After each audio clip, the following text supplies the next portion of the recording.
Hi, College and Career Success. This is your video for Chapter 1. So the lecture video for Chapter 1. So I'm in the materials folder. Chapter 1 text is pulled up right here. And then the Chapter 1 slideshow is right here. So I'm going to mostly rely on the slides and then just kind of talk about a few things as it relates back into the chapter.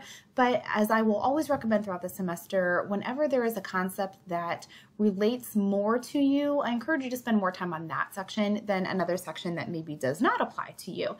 So you'll probably find that throughout the course that there are certain sections that you've already got a pretty good handle or understanding on, and there are certain sections that you might need a little bit more time with to, develop further or to understand more. All right, so Chapter 1 is all about just exploring college, just kind of like getting your feet wet, if you will. So both with the textbook and your first semester. So this is an overview. These are the objectives that the chapter will cover, like why people choose to go to college, what you can expect in your first year, and how the course and the book can help. Every chapter will start with usually 4, maybe 5, kind of like self-assessment checkpoints. So you look at these 4 and just kind of think to yourself, where are you with these? So for instance, I am fully aware of the expectations of college and how to meet them. Would you agree with that? Would you somewhat agree? Would you disagree with that? Just making sure that you can kind of see where you are. And then by the time you're done with each chapter, you can revisit these full questions and say, okay, do I feel more comfortable in this area? Am I more aware now? Or, did I before not take responsibility and now I know what to do to take responsibility? So it's just kind of like a self-check. And then again, these are just some overviews of the chapter and talking about the value of college, this first year, first semester type experiences, different resources that can be helpful throughout the course. The chapter slideshow starts off with 2 students kind of comparing their situations, what they have in common, and what they're going to have to maybe look at differently as they go throughout their college journey. Okay, so one of the things our chapter really wants to focus on is just like thinking about your experience and how you can capitalize on that. Because remember, each of us have our own experience as it comes to being a student because we all have our own things going on with our life. So just knowing what is going to help us in our particular situations is so vital. So the first section talks about why are you in college? Hopefully it's a fairly easy answer, but you might also have to dig a little bit deeper for some of the whys. So I think right now college in general is really in the spotlight because we're talking a lot about loan forgiveness. It's a lot of the news are talking about this. And so some people are really trying to really be introspective and be like, why am I going to college? What is the purpose? So here's this why, the 5 whys in action. So why are you in college? Maybe the big overall is, I want to get a degree in or a certificate in, and then why do you want to get a degree in that area? Why do you want to do that particular work? Why do you think it's, so really walking through that, why are you in college? So this is just on your own activity. You don't have to turn this in or anything. Just think through it. Why are you here? Why do you want to get a degree in what you're getting it in? Why do you think that's going to be helpful or important or meaningful to your life? There's also other reasons. Oftentimes people think, okay, you go to college because you want to get a good job, right? And there's more earning potential. Absolutely. And to me, first of all, this is it's a really outdated figure. But in terms of the projection, it still stands to reason that the more degrees you have, the more potential you have to earn higher. That is not guaranteed because, as hopefully you already know, there are a ton of people who have a high school degree who make more money than some people with certain bachelor's degrees or, vice versa. So it really does depend on the content area. So this is not a 100% hard and fast rule. We just know in general, you're more likely to make more money with more degrees based on what field you're in.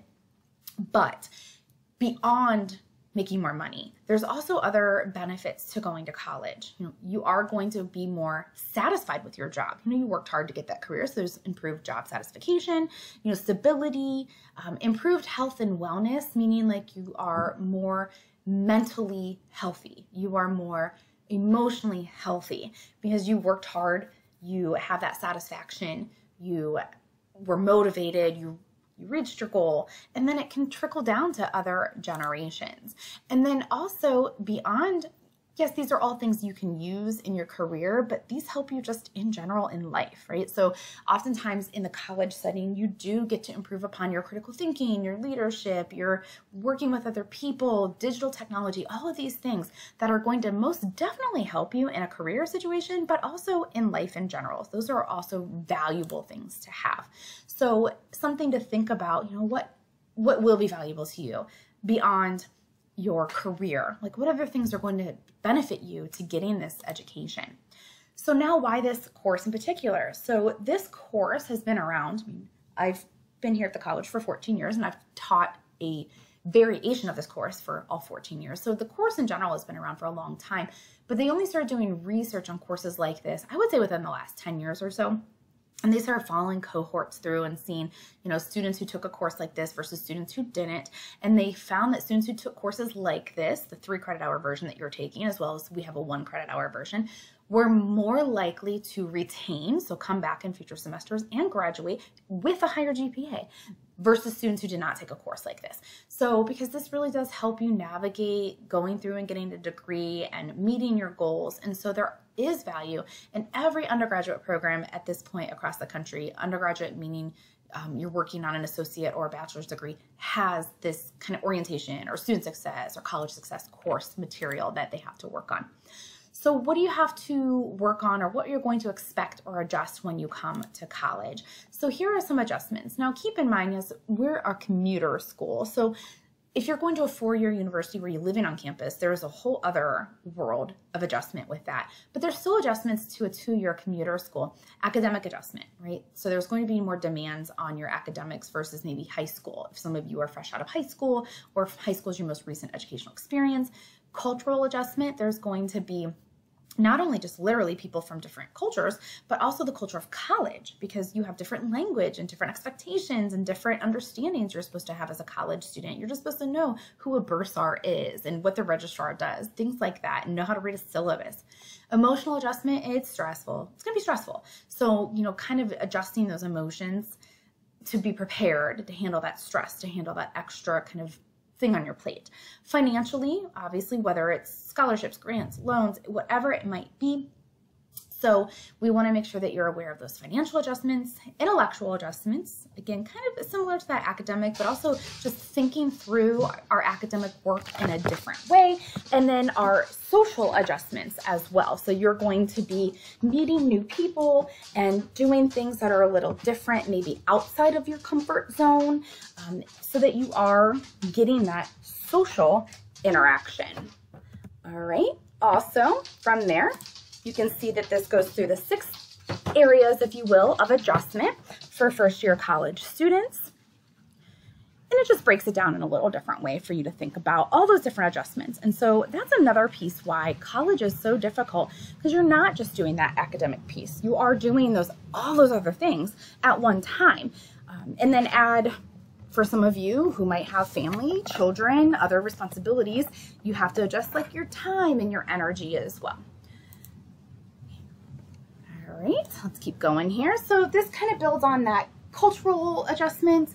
So what kind of language and customs do you need? What is your responsibility? What are your resources and challenges? So again, cultural, even if you're living at home, college does as if it has its own culture, it has its own customs, has its own things you have to know.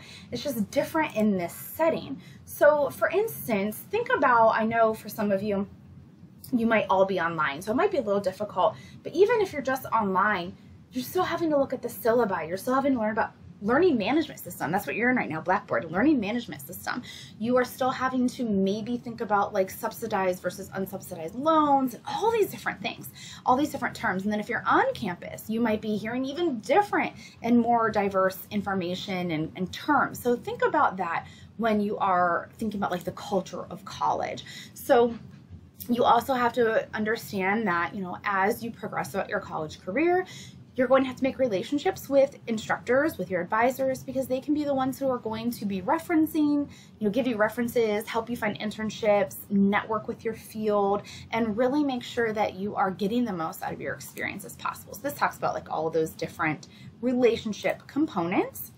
We also want to think of high school and college as different. So this kind of outlines a little bit, how we should think of grades a little differently. And this is not, again, like it's not always, not a hard and fast rule. Again, some of these things are going to vary based on the class you're in, the instructor you're in. But I will say that, you know, in general, you have fewer assignments that make up more points versus high school. You know, your learning is done often on your own, especially online classes, right? You're outside of a classroom setting, you're doing these things on your own. There are a lot of resources here, but they're not always going to necessarily like be right down the hall. You're going to have to know what you need and then contact those places. And then test and exam, again, fewer usually, but they cover more material. Again, these are just generalities. Not every class is going to be this stark of a difference. Okay? There's something called hidden curriculum. So this gives like a little situation like, hey, you have a class on Tuesday, they're going to be covering this concept. What are the unwritten rules about that? Well, some unwritten rules would be you should already read the chapter ahead of class. You should come to class with that information already understood and be prepared to ask questions, to listen, to take notes, whatever that might look like for that particular class. If you can't come to class, there's an unwritten rule that you should be emailing. You should be asking a friend to let you see their notes. Like there are certain things you should be doing at different stages that are not necessarily always spelled out for you. So learning really is a big part of your own responsibility versus in high school. You know, you have that guide, you have that teacher right in the room with you, which sometimes made it a little easier. Some other things to expect during the first year, if you have not already experienced this, it's exciting, but it's also exhausting. You know, you're going to meet lots of people, come up with lots of different expectations and rules, and every week is going to get a little bit more challenging, and then it's going to get even more challenging as you get into your content area courses. So other things you're going to find is that not every course is going to match up with your career choice, right? Prereqs, and that's just, again, all undergrads have to kind of go through those classes. I did too, all those intro level courses, because often students switch their majors so frequently that first year. So a lot of those courses just apply to different areas and it's more helpful that way. Sometimes students find that their grades are lower than they thought in their first year. And so you kind of have to sometimes just adjust those expectations or be flexible with that. Here are some other kind of outcomes and campus resources. I just always want to point out, I believe I did this in my welcome video, but I'm going to do, or in the week 1 video. And if I didn't, and if I did, either way, I'm still going to do it again. On our homepage under info for current students, here's a list of all of our different resources. We have so many at the college, and they're already paid for in your tuition. So take advantage of them. So if you are taking any class, not just a writing class, any class that has any kind of writing in it, you can use the Writing Center. So there's information about the Writing Center right there. Let's say you are a first semester student, first generation student, even if you're not first semester, the second or third, but you're a first generation student, Trio is a place that you could go. These are the people who are going to help you kind of navigate through college. We have a testing center if you miss a class on campus and you need to go make up a test, or you have a proctored exam in your online courses. We have a food pantry on campus. I mean, so many different resources. I like to always make sure my students are aware of those, and we'll talk about a lot of those throughout the course this semester as well. So you also have a lot of common challenges in the first year. Some people feel like an imposter, like they feel like they don't belong. It's a really common feeling. And so in your first semester, you might be questioning, can I do this? Am I smart enough? Do I manage my time well enough? Do I belong here? Totally normal. Those are normal feelings. And there's actually one of your student workshops. There's a workshop on that, and I'll talk to you about that more in an assignment video. You might worry about making mistakes or, you know, ignoring other needs because you're so focused on your academics and just forgetting to enjoy this time of your life. So these are common challenges. You're not alone in feeling those different ways. These are different resources to get connected. How can this course help you? Well, to make sure that you have strategies that are going to help you succeed in whatever success looks like for you. And then these are those revisit questions. And I wouldn't revisit them quite yet. I recommend that you get into the chapter and you can see, you know, spend some time on some of these. Maybe you really need to think more about like college expectations. Like, what do you mean by college expectations and all these customs, and what are all these? Like, it talks about attendance policy, plagiarism. So I encourage you to look at these sections more in detail, specifically if you feel like you're not 100% sure what that section could mean. Now, if you feel like, okay, I know why I'm in college, maybe you don't pay as much attention or read that section as detailed, but I do encourage you to look to see where you're going to benefit from most by reading. So every time I lecture on a chapter, I will use kind of the PowerPoint and I'll use the book as a reference, but it is still on you to kind of go back through, read it more in detail, make sure you understand, reach out if you have questions, and then the assignments that will come in a separate assignment video will reflect the concepts from the chapter. So that's why you want to make sure you're familiar with the chapter and the concepts, so when it comes time for the assignments, you're not having to like read the chapter, look at the assignment, and go back and forth. You're already kind of solidified with a lot of this knowledge. But as always, I'll always say all semester, please reach out if you have questions, if you need something clarified, if you want more resources, whatever that might look like for you. And until next time, bye.